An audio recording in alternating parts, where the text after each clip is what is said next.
বিস্ময়ে মোড়া রহস্যে ঘেরা আমাদের এই পৃথিবী, সীমাহীন মহাশূন্য থেকে মহাসাগরের অতল গহ্বর, প্রকৃতির পরতে পরতে লুকিয়ে আছে জ্ঞানের অফুরন্ত ভাণ্ডার। দূর দূরান্তের মহাবিশ্বের অপার রহস্য, অন্যদিকে অণুজীবের জটিল জগৎ। এই দুই বিপরীত স্রোত বয়ে আনছে বিস্ময়ের ধারাবাহিকতা। আধুনিক বিজ্ঞান প্রতিনিয়ত উন্মোচন করে চলেছে প্রকৃতির সেই অজানা জগৎকে। নতুন আবিষ্কার আর উদ্ভাবনের হাত ধরে আমরা পৌঁছে যাচ্ছি প্রকৃতি আর মহাবিশ্বের বিস্ময় গাথার দোরগোড়ায়। অজানা সেই জগৎ সম্পর্কে জানতে এবং জানাতে আমাদের নিয়মিত আয়োজন বিজ্ঞান ও প্রকৃতি। আপনাদের সঙ্গে আছি আমি হোসনে মোবারক সৌরভ এবং আমি শুভ আনোয়ার।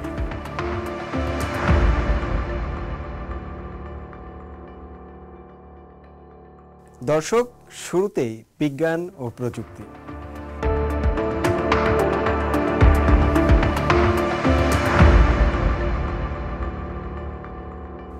মহাকাশে ভেসে বেড়ানো গ্রহাণুগুলো সৌরজগতের শুরুর দিকের প্রাচীন বস্তু। এগুলো একদিকে যেমন পৃথিবীর জন্য বিপদের কারণ, তেমনি আমাদের জন্য নিয়ে আসে বড় সুযোগ। এগুলোর ভেতরে এমন সব উপাদান জমা রয়েছে যা আমাদের শেখাবে এই সৌরজগৎ কিভাবে সৃষ্টি হয়েছিল এবং গ্রহ নক্ষত্রগুলোর জন্ম কিভাবে হলো। বিস্তারিত থাকছে আমার করা একটি প্রতিবেদনে। মহাকাশে ভেসে বেড়ানো গ্রহাণুগুলোর মধ্যে অনেক দুর্লভ মূল্যবান খনিজ ধাতু লুকিয়ে থাকতে পারে। চীনের বিজ্ঞানীরা বিশ্বাস করেন ভবিষ্যতে যখন পৃথিবীতে সম্পদের অভাব দেখা দেবে, তখন এই গ্রহাণুগুলোই হবে আমাদের নতুন অর্থনৈতিক সম্ভাবনা। ডিপ স্পেস এক্সপ্লোরেশন ল্যাবের বিজ্ঞানী লি হাইয়াং এটিকে অত্যন্ত গুরুত্বপূর্ণ সম্পদ হিসেবে দেখছেন। চাইনিজ একাডেমি অব সায়েন্সেসের ন্যাশনাল অ্যাস্ট্রোনমিক্যাল অবজারভেটরিজের জ্যেষ্ঠ প্রকৌশলী ইয়ান ওয়েই জানালেন, বিজ্ঞানীদের কাছে গ্রহাণুগুলো হলো এক ধরনের টাইম ক্যাপসুল। এগুলো তৈরি হওয়ার পর থেকে খুব বেশি বদলায়নি। তাই এগুলোর মধ্যে আমাদের সৌরজগতের একদম শুরুর সময়ের, অর্থাৎ যখন গ্রহগুলো তৈরি হচ্ছিল সেই সময়ের আদিম বা আসল উপাদান জমা রয়েছে। গ্রহাণুগুলোর অত্যন্ত গুরুত্বপূর্ণ সম্পদ মূল্য রয়েছে এবং এগুলোতে এমন অনেক দুর্বল সম্পদ থাকতে পারে যা পৃথিবীতে পাওয়া যায় না। ভবিষ্যতের দৃষ্টিকোণ থেকে এটি একটি অত্যন্ত প্রতিশ্রুতিশীল লক্ষ্য। আমরা আরও বিস্তারিত তথ্য সংগ্রহের জন্য গ্রহাণুগুলোতে আরও মহাকাশযান পাঠানোর আশা করছি। তবে আপাতত চীনের বিজ্ঞানীরা গ্রহাণুর আঘাত থেকে পৃথিবীকে রক্ষা করার জন্য একটি অভিযান প্রস্তুত করছেন। বিশেষজ্ঞরা বলছেন, এই ধরনের প্রতিরক্ষা প্রচেষ্টা মহাকাশের প্রাচীন বস্তুগুলোর অভ্যন্তরে থাকা আদিম উপাদান নিয়ে গবেষণাকে আরও এগিয়ে নিয়ে যাবে। সম্প্রতি একটি মহাকাশ অনুসন্ধান সম্মেলনে পৃথিবীকে গ্রহাণুর আঘাত থেকে বাঁচানোর জন্য একটি বড় এবং বিস্তারিত পরিকল্পনা প্রকাশ করা হয়। একই সঙ্গে এই সম্মেলনে পৃথিবীর নিরাপত্তা রক্ষায় বৈশ্বিক অংশীদারদের একসঙ্গে কাজ করার আহ্বানও জানানো হয়। আর চীনের এই পরিকল্পনার মধ্যে রয়েছে পর্যবেক্ষণ ও আগাম সতর্কতা, কক্ষপথ নিয়ন্ত্রণ বা মোকাবেলা এবং পদ্ধতিগত প্রতিক্রিয়ার মতো বিভিন্ন দিক। এর চূড়ান্ত লক্ষ্য হলো একটি সামগ্রিক নিকটবর্তী পৃথিবী গ্রহাণু শনাক্তকরণ এবং প্রতিরক্ষা ব্যবস্থা তৈরি করা। চীনের ডিপ স্পেস এক্সপ্লোরেশন ল্যাবের পরিচালক ও প্রধান বিজ্ঞানী উ ওয়েই রেন জানালেন, তারা পৃথিবী থেকে প্রায় 1 কোটি কিলোমিটার দূরে থাকা একটি ছোট্ট গ্রহাণুকে টার্গেট করবেন। সেটিকে ধ্বংস না করে তারা একটি বিশেষ যান ব্যবহার করে জোরে ধাক্কা দেবেন। এই ধাক্কায় যে বিপুল শক্তি তৈরি হবে তা গ্রহাণুটির গতিপথ বদলে দেবে। এর ফলে গ্রহাণুটি কমপক্ষে কয়েক দশক বা 100 বছর পর্যন্ত আর কখনো পৃথিবীতে আঘাত হানতে পারবে না। গ্রহাণু নিয়ে চীনের বিজ্ঞানীদের এই ব্যাপক প্রতিরক্ষা পরিকল্পনা এবং আন্তর্জাতিক সহযোগিতা পৃথিবীর সুরক্ষাকে আরও এক ধাপ এগিয়ে নিয়ে গেল। কেননা নিকটস্থ গ্রহাণুগুলো সৌরজগতের সম্ভাব্য সবচেয়ে বিপজ্জনক বস্তুগুলোর মধ্যে অন্যতম।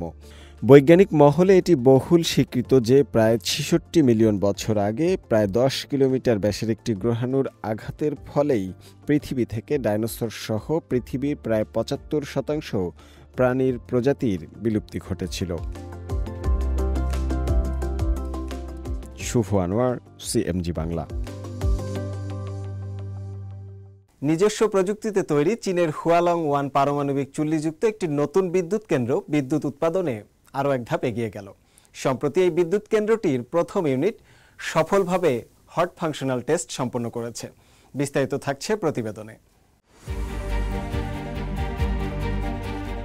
নিজস্ব প্রযুক্তিতে তৈরি চীনের তৃতীয় প্রজন্মের পারমাণবিক চুল্লি হুয়ালং 1 পারমাণবিক বিদ্যুৎ কেন্দ্রটি সফলভাবে হট ফাংশনাল টেস্ট সম্পন্ন করেছে। এর মধ্য দিয়ে পূর্ব চীনের ইয়াংজি নদীর বদ্বীপ অঞ্চলের এই বিদ্যুৎ কেন্দ্রটি উৎপাদনে আরও এক ধাপ এগিয়ে গেল। এই পরীক্ষাটি পারমাণবিক কেন্দ্রে জ্বালানি লোড করার আগের একটি গুরুত্বপূর্ণ ধাপ। পারমাণবিক জ্বালানি লোড করার আগে এই হট ফাংশনাল টেস্ট করা হয়। এর প্রধান উদ্দেশ্য হল বিদ্যুৎ কেন্দ্রের আসল অপারেটিং অবস্থার মতো পরিস্থিতি তৈরি করে নিউক্লিয়ার আইল্যান্ড এবং কনভেনশনাল আইল্যান্ড সরঞ্জাম এবং সিস্টেমগুলোর সামগ্রিক নির্ভরযোগ্যতা পরীক্ষা করা। বিদ্যুৎ উৎপাদন আনুষ্ঠানিকভাবে শুরুর আগে এটি একটি গুরুত্বপূর্ণ মূল্যায়ন, যা নিশ্চিত করে যে সমস্ত কিছু নকশা অনুযায়ী কাজ করছে। বিদ্যুৎ কেন্দ্রটির নির্মাতা China general nuclear power corporation জানিয়েছে, ইউনিট 1-এ একগুচ্ছ ডিবাগিং, পৃথক সিস্টেম যাচাই এবং ব্যাপক কর্মক্ষমতা মূল্যায়নের মাধ্যমে এই পরীক্ষা সম্পন্ন হয়েছে। হুয়ালং 1 চীনের অন্যতম গুরুত্বপূর্ণ প্রযুক্তিগত সাফল্য। এটি শুধু অভ্যন্তরীণ জ্বালানি চাহিদাই মেটাবে না, বরং আন্তর্জাতিক বাজারে চীনের পারমাণবিক প্রযুক্তির সক্ষমতাকেও তুলে ধরবে। পরিচ্ছন্ন শক্তি উৎপাদনের ক্ষেত্রে এই ইউনিটে কার্যক্রম শুরু হওয়া একটি বড় পদক্ষেপ। এই পরীক্ষায় আমরা পারমাণবিক এবং বিদ্যুৎ উৎপাদন ব্যবস্থা দুটির সব যন্ত্রপাতির ক্ষমতা এবং নির্ভরযোগ্যতা পুরোপুরি পরীক্ষা করে নিশ্চিত হয়েছি। এখন আমাদের পরবর্তী পদক্ষেপ হল পরিকল্পনা অনুযায়ী চুল্লিতে জ্বালানি ভরা এবং ইউনিট 1-কে বিদ্যুৎ গ্রিডের সঙ্গে যুক্ত করা। এ পারমাণবিক বিদ্যুৎ কেন্দ্রটি মোট 6টি হুয়ালং 1 জেনারেটর সেট দিয়ে তৈরি হচ্ছে। এটি পুরো তৈরি হলে প্রতি বছর চচিয়াং এবং পুরো ইয়াংজি নদীর বদ্বীপ অঞ্চলের জন্য 54 বিলিয়ন কিলোওয়াট ঘণ্টার বেশি পরিবেশ বান্ধব বিদ্যুৎ সরবরাহ করা সম্ভব হবে। এছাড়া এই বিদ্যুৎ কেন্দ্রটি প্রতি বছর 16 মিলিয়ন টনের বেশি কয়লার ব্যবহার এবং 44 মিলিয়ন টনের বেশি কার্বন গ্যাস নির্গমন কমাবে। এটি পরিবেশের জন্য 1,10,000 হেক্টর জমিতে নতুন বন তৈরি করার মতো ইতিবাচক প্রভাব ফেলবে। আফরিন মিম, সিএমজি বাংলা। এবার প্রাণ ও প্রকৃতি।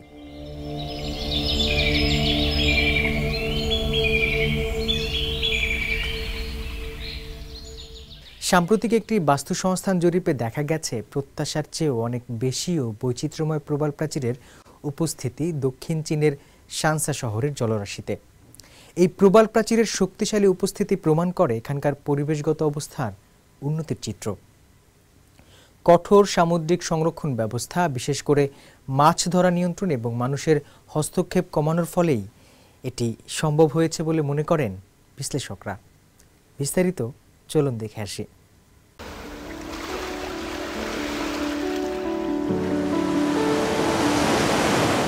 সাম্প্রতিক একটি বাস্তু সংস্থান জরিপে দেখা গেছে, দক্ষিণ চীনের হাইনান প্রদেশের সানসা শহরের চারপাশের জলরাশিতে একটি সমৃদ্ধ সামুদ্রিক বাস্তুতন্ত্রের উপস্থিতি। এই অঞ্চলের পরিবেশগত স্বাস্থ্যের প্রধান প্রমাণ হিসেবে বিস্তৃতভাবে প্রবাল প্রাচীরের উপস্থিতি লক্ষ্য করা গেছে।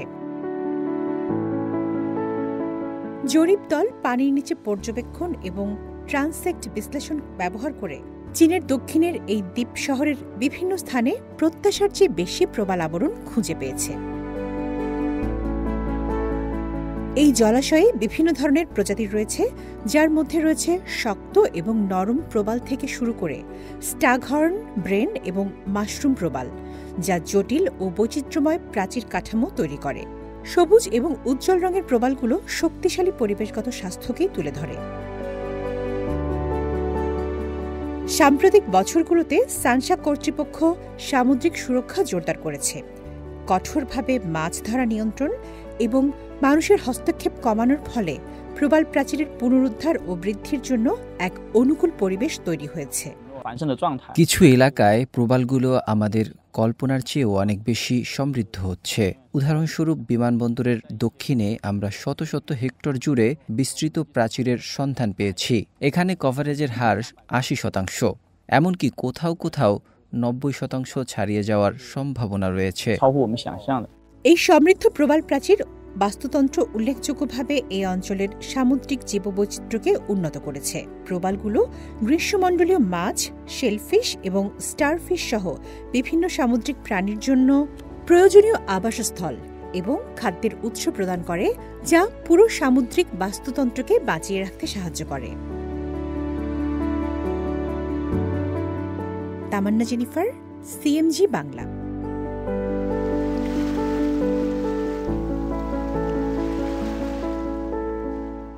চীনের ফুচিয়ান প্রদেশের সিয়ামেনে বিরল এক প্রজাতির রঙিন পাখির জীবনযাত্রা জানতে এবার ব্যবহার করা হচ্ছে আধুনিক প্রযুক্তি। ব্লু টেইলড বি ইটার নামের এই পাখিদের গতিবিধি ট্র্যাক করতে গবেষকরা যুক্ত করেছেন জিপিএস ডিভাইস।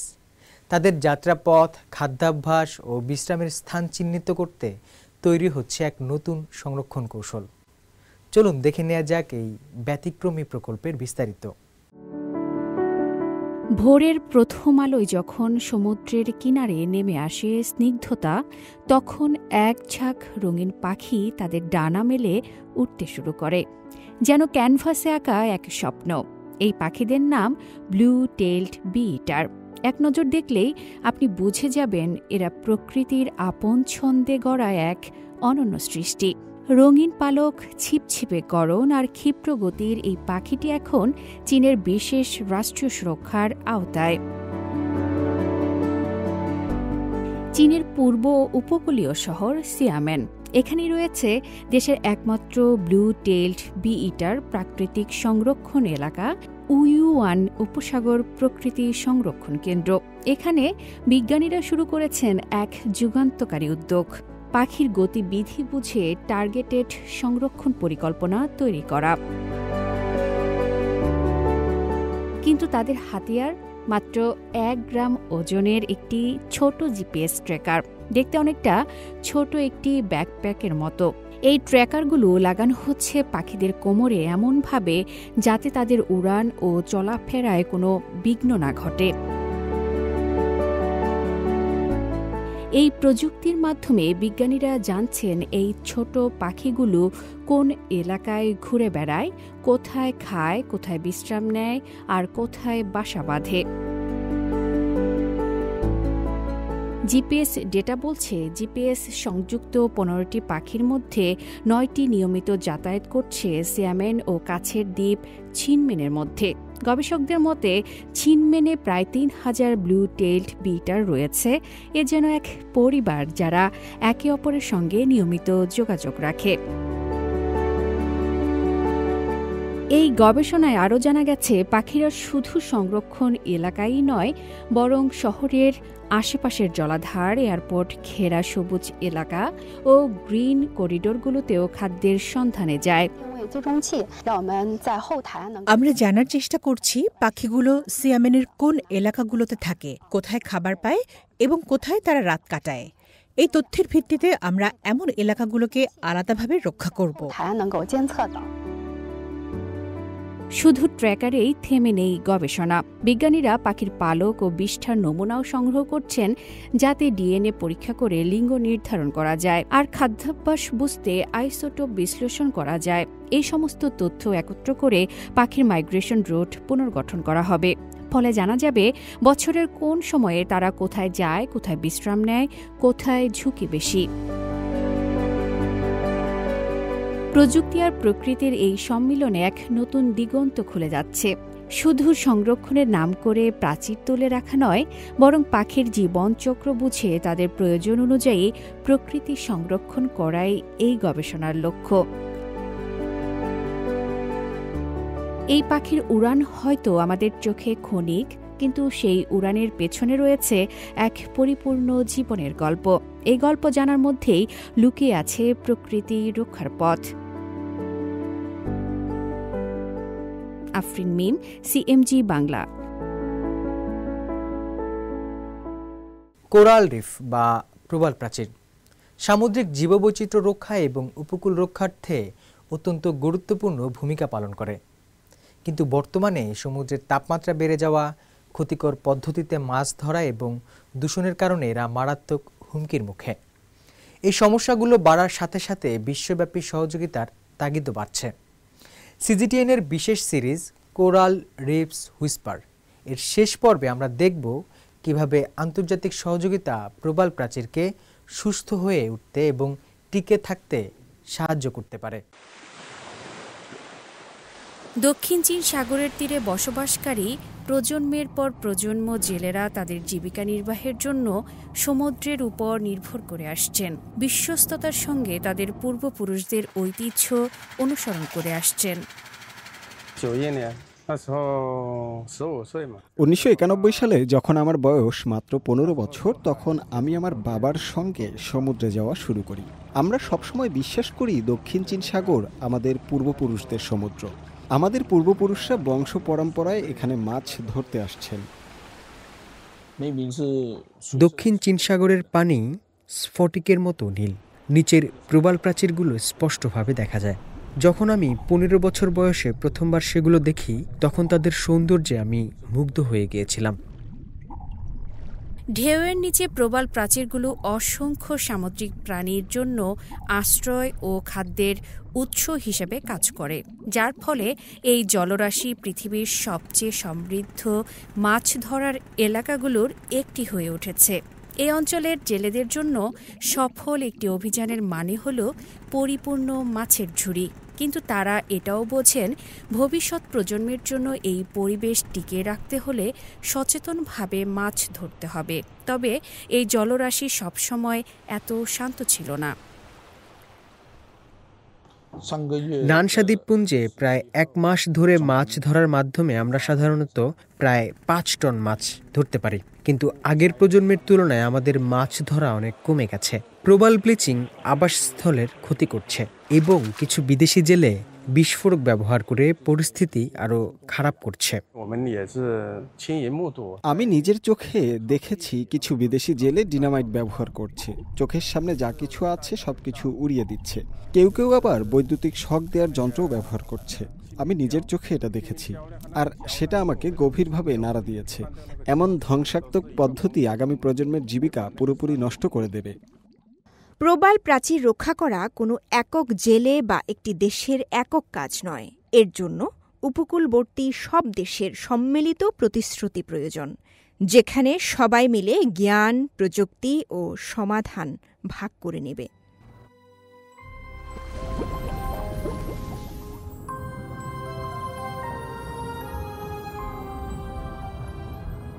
আর এখানেই সমুদ্র তলের গভীরে কিছু উদ্যোগ শুরু হয়ে গেছে। চীন দক্ষিণ চীন সাগরে প্রতিবেশী দেশগুলোর সঙ্গে মিলে অবৈধ প্রবাল বাণিজ্যের বিরুদ্ধে লড়াই করছে এবং মাছ ধরার নিষেধাজ্ঞা বাস্তবায়নে সক্রিয় ভূমিকা পালন করছে। এই প্রচেষ্টায় বিজ্ঞানীরা গুরুত্বপূর্ণ ভূমিকা পালন করছেন। তারা বৈশ্বিক প্রবাল প্রাচীর সিম্পোজিয়ামে অংশ নিচ্ছেন এবং আন্তর্জাতিক সহকর্মীদের সঙ্গে যৌথভাবে কাজ করছেন। চীন, যুক্তরাষ্ট্র, ফ্রান্স এবং অস্ট্রেলিয়ার মতো দেশগুলোর সঙ্গে গবেষণার আদান প্রদান ও যৌথ গবেষণা প্রকল্পের মাধ্যমে দৃঢ় অংশীদারত্ব গড়ে তুলেছে। প্যারিস চুক্তির একটি স্বাক্ষরকারী দেশ হিসেবে চীন একাধিক জলবায়ু কৌশল ও পদক্ষেপ চালু করেছে, যা প্রবাল প্রাচীর সংরক্ষণের জন্য ইতিবাচক অবদান রাখছে।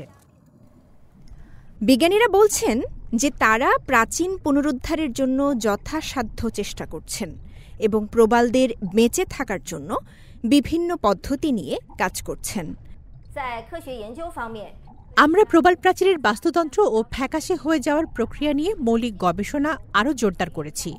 তাপ সহনশীল প্রবাল প্রজাতির চাষ করা হচ্ছে এবং প্রবালের সঙ্গে সহবাসকারী জীবগুলোর সহবিকাশ নিয়ে গবেষণা চালানো হচ্ছে। প্রবাল পুনরুদ্ধারে আমরা বাস্তবায়নকারীদের প্রবাল নার্সারি ও প্রতিস্থাপন প্রযুক্তি ব্যবহারের দিক নির্দেশনা দিচ্ছি। পানির নিচে সেন্সর থেকে শুরু করে কৃত্রিম বুদ্ধিমত্তা পর্যন্ত নতুন প্রযুক্তি এখন প্রবাল প্রাচীরের নজরদারি ও ব্যবস্থাপনাকে আগের চেয়ে অনেক বেশি ডিজিটাল, বুদ্ধিমান ও বৈজ্ঞানিক করে তুলছে। শুধু পুনরুদ্ধার প্রযুক্তির মাধ্যমে আমরা সম্পূর্ণ নতুন প্রবাল প্রাচীর তৈরি করতে পারব না। প্রবাল রক্ষা করতে চাইলে জলবায়ু পরিবর্তনের বিরুদ্ধে তাৎক্ষণিক ও উল্লেখযোগ্য পদক্ষেপ নেওয়া অত্যাবশ্যক। তবে বিশ্বজুড়ে বিজ্ঞানীরা স্বীকার করেন যে শুধুমাত্র তাদের প্রচেষ্টা প্রবাল প্রাচীর সংরক্ষণের জন্য যথেষ্ট নয়। শুধুমাত্র পুনরুদ্ধার প্রযুক্তির মাধ্যমে আমরা সম্পূর্ণভাবে নতুন প্রবাল প্রাচীর গড়ে তুলতে পারব না। প্রবাল রক্ষা করতে হলে জলবায়ু পরিবর্তনের বিরুদ্ধে আমাদের সবাইকে আওয়াজ তুলতে হবে এবং উল্লেখযোগ্য পদক্ষেপ গ্রহণ করতে হবে। লাখ লাখ বছর ধরে আমরা এই উষ্ণ ও পরিষ্কার জলে বেঁচে আছি, জীবনকে রক্ষা করে সমৃদ্ধ করেছি। একা আমরা দুর্বল, কিন্তু সবাই মিলে ভালোভাবে যত্ন নিলে আমরা ভবিষ্যতে বিকাশ লাভ করতে পারব।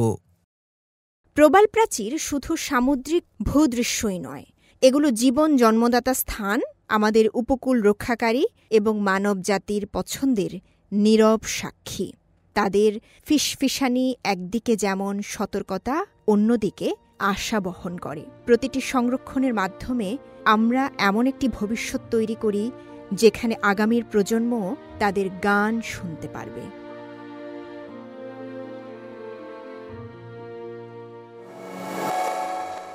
দর্শক, সামনে অপেক্ষা করছে আরও বহু বিষয়, আরও না বলা কথা।